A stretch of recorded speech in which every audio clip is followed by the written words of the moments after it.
सभी को राम राम, सभी को नमस्कार। आपके अपने YouTube channel Rajasthan GK study के 9H पर आपका स्वागत और हार्दिक अभिनंदन है। आशा और उम्मीद है कि आप सभी अच्छे होंगे। तो आज का महत्वपूर्ण टॉपिक रहने वाला है दक्षिणी पूर्वी पठारी प्रदेश, अरावली प्रदेश, मरुस्थलीय प्रदेश और पूर्वी मैदानी प्रदेश के बारे में हम पढ़ चुके हैं।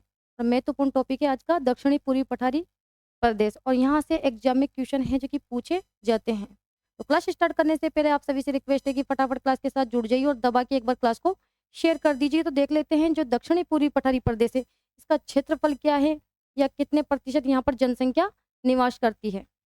तो क्षेत्रफल की बात करते हैं, यह है 6.89%। यहाँ पर जनसंख्या निवास करती है 11%। इसके अलावा इसकी जो उत्पत्ति है वह है गोंडवाना लैंड, गोंडवाना लैंड। ठीक है। या फिर पूछा जा सकता है कि जो दक्षिणी पूर्वी पठारी प्रदेश है इसका युग कौन सा युग है? क्रिटेशियस, क्रिटेशियस युग। ठीक है। या फिर किस प्रकार की यहाँ जलवायु पाई जाती है? तो अति आर्द्र। किस प्रकार की जलवायु पाई जाती है? अति आर्द्र। या किस प्रकार की मिट्टी पाई जाती है? तो काली मिट्टी। क्वेश्चन बनकर आ सकता है, वेरी वेरी मोस्ट इंपोर्टेंट। या फिर पूछा जा सकता है दक्षिणी पूर्वी जो पठारी प्रदेश है इसकी ऊंचाई कितनी है? क्या करोगे? 500 मीटर। इसकी ऊंचाई कितनी है? 500 मीटर। इसके अलावा है इसका ढाल, दक्षिणी जो पूरी पठारी प्रदेश है इसका ढाल किस ओर है? बताइए। दक्षिण से उत्तर पूर्व की ओर, दक्षिण से उत्तर पूर्व की ओर, उत्तर पूर्व की ओर इसका ढाल है। इसके अलावा आपसे पूछा जा सकता है कि दक्षिणी पूर्वी पठारी प्रदेश की सर्वोच्च चोटी का क्या नाम है? तो क्या करोगे? चांदखेड़ी। चांदखेड़ी ये चोटी है। ठीक है। और ये कहाँ पर है? झालावाड़ में। कहाँ पर है? झालावाड़ में। जिसकी ऊंचाई कितनी है? 517 मीटर। ठीक है। क्वेश्चन बनकर आ सकता है कि जो चांदखेड़ी की चोटी है वे कहाँ पर है? तो आपको ध्यान में रखना है ये कहाँ पर है? झालावाड़ में है, जिसकी ऊंचाई कितनी है? 517 मीटर। इसके अलावा देख लेते हैं और कहाँ से क्वेश्चन बनकर आ सकता है। जो पठारी प्रदेश है इसको कितने भागों में बांटा गया है? तो 2 भागों में इसे बांटा गया है। बताइए कौन कौन से भागों में से बांटा गया है? जो पठारी प्रदेश है, जो पठारी प्रदेश है इसे कितने भागों में बांटा गया है? तो 2 भागों में से बांटा गया है। एक तो बांटा गया है इसे विंध्यन कगार भूमि, कगार भूमि, और दूसरा बांटा गया है इसे दक्कन का पठार, दक्कन का पठार। ठीक है। इस प्रकार से 2 भागों में से बांटा गया है। क्वेश्चन बनकर आ सकता है जो विंध्य पठार भूमि है वे राजस्थान के कौन से क्षेत्र में है? विंध्यन कगार भूमि। तो ये है दक्षिणी पूर्वी क्षेत्र में। कहाँ पर है? दक्षिणी पूर्वी क्षेत्र में। और जो ये विंध्यन कगार भूमि है ये विंध्याचल पर्वतमाला का क्या है? भाग। किसका भाग है ये? विंध्याचल, विंध्याचल पर्वतमाला का भाग है। या फिर है जो कि विंध्यन जो कगार भूमि है ये कौन सी मिट्टी से निर्मित है या कौन से पत्थर से निर्मित है? तो बलुआ, बलुआ पत्थर से निर्मित, ध्यान में रखना है। ठीक है। या फिर दक्कन का जो पठार है ये राजस्थान के कौन से क्षेत्र में स्थित है? दक्कन का पठार तो दक्षिणी पूर्वी क्षेत्र।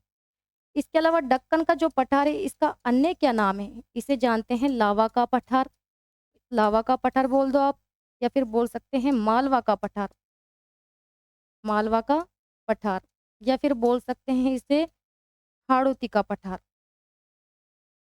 ठीक है।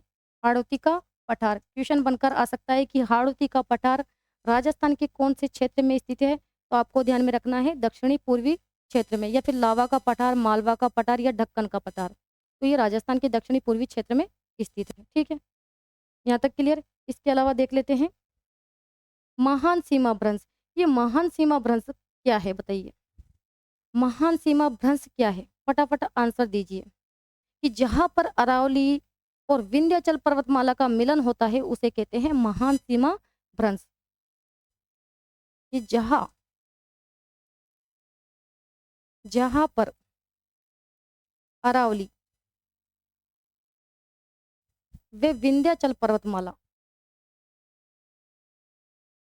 विंध्याचल पर्वतमाला का मिलन होता है। पर्वतमाला का क्या होता है? मिलन, है ना, होता है। उसे क्या कहते हैं? महान सीमा भ्रंश। क्या कहलाता है वो? महान सीमा भ्रंश। लेकिन क्वेश्चन आपको बनाकर दे दिया जाए कि जो महान सीमा भ्रंश है इसका जो विस्तार है फिर राजस्थान के कौन कौन से जिलों में है, तो क्या करोगे? चित्तौड़गढ़, कोटा, बूंदी, सवाई माधोपुर, इसके अलावा धौलपुर और करौली। ठीक है, कौन कौन से जिलों में इसका विस्तार है? चित्तौड़गढ़, कोटा, बूंदी, इसके अलावा सवाई माधोपुर, इसके अलावा धौलपुर और करौली। इन जिलों में किसका विस्तार है? महान सीमा भ्रंश का विस्तार है। ठीक है, इसके अलावा पूछा जा सकता है बूंदी की पहाड़ी, कि जो बूंदी की पहाड़ी का विस्तार कहाँ पर है? तो आप सभी जानते हैं कौन से जिले में है? बूंदी में है।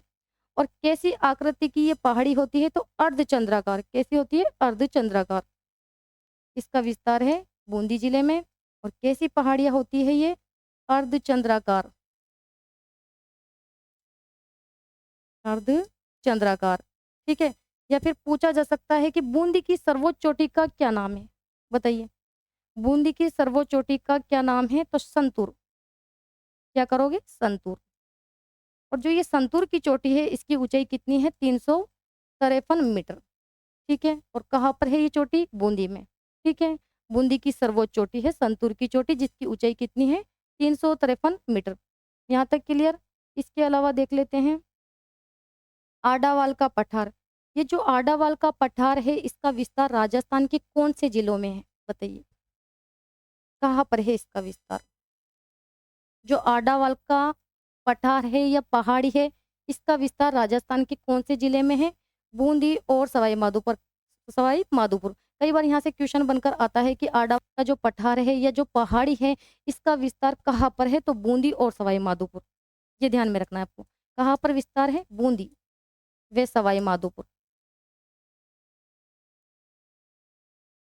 आडावाल की पहाड़ी, इसका विस्तार है बूंदी व सवाई माधोपुर। इसके अलावा बूंदी के दर्रे व नाल। बूंदी में कौन सा दर्रा है? तो प्रसिद्ध है लाखेरी दर्रा। कौन सा? लाखेरी दर्रा। आपको ध्यान में रखना है जो ये लाखेरी दर्रा है कहाँ पर है? बूंदी। एक तो है लाखेरी दर्रा या फिर जेतवास का दर्रा। लाखेरी, जेतवास या फिर रामगढ़। रामगढ़ दर्रा। यहाँ से क्वेश्चन बनकर आ सकता है कि रामगढ़ दर्रा कहाँ पर है, या लाखेरी दर्रा कहाँ पर है, या फिर जेतवास का दर्रा कहाँ पर है। तो ये सारे जो दर्रे हैं ये बूंदी में स्थित है। इसके अलावा कुंडला की पहाड़ी। बताइए, कुंडला की जो पहाड़ी है ये राजस्थान के कौन से जिले में है? क्या करोगे? कौन से जिले में है कुंडला की पहाड़ी का विस्तार? तो आपको करना है कोटा। कहाँ पर है? कोटा में इसका विस्तार है। और कैसी पहाड़ियाँ होती है कि कोटा में है? कैसी पहाड़ी होती है? कोटा के चारों ओर कुंड आकार की पहाड़ी। ठीक है, कोटा के चारों ओर, कोटा के चारों ओर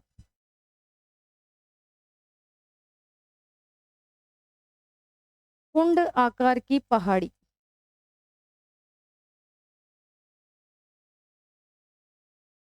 कुंड आकार की पहाड़ी है, पहाड़ियाँ है। ठीक है, इसके अलावा जो कोटा शहर है ये क्या कहलाता है? राजस्थान का कानपुर, या फिर राजस्थान की शिक्षा नगरी, या फिर इंद्रप्रस्थ नगर के रूप में भी जाना जाता है। यहाँ से भी क्वेश्चन बनकर आ सकता है। जो कोटा शहर है ये कहलाता है शिक्षा नगरी। कि राजस्थान की शिक्षा नगरी कौन सा शहर है, या फिर राजस्थान का औद्योगिक नगर कौन सा है? औद्योगिक नगर, या फिर राजस्थान का कानपुर। पूछा जा सकता है कि राजस्थान का कानपुर,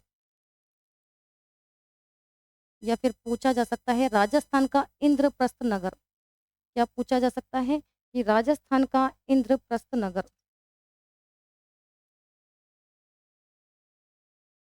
कौन सा है?